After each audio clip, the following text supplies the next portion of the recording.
Robbins and Andrew Sorensen, so 7 guys. Going back to Dylan, you said the improvements he made.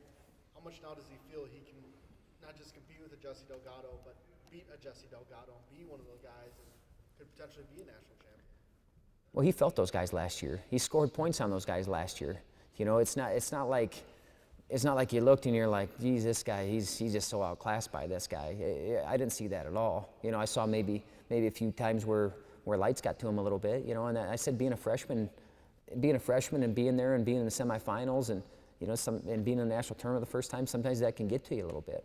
You know, but I thought he did a good job of dealing with it, and especially from where he'd been his redshirt year to his freshman year, and he progresses again in those terms. Then his I guess his placing will rise with that. You know, I know 25 is a pretty good weight. Like I said, everybody's back. I think Megaludis is the only guy that's because he's redshirting right now. But you put some other good guys in there, so he had to raise his game up.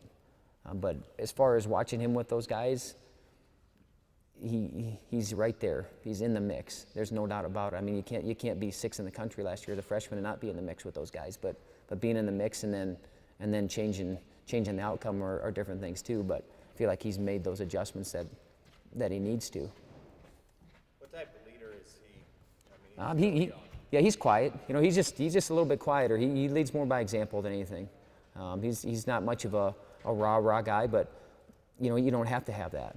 But he also, so that's okay. We got some other guys that are a little more vocal.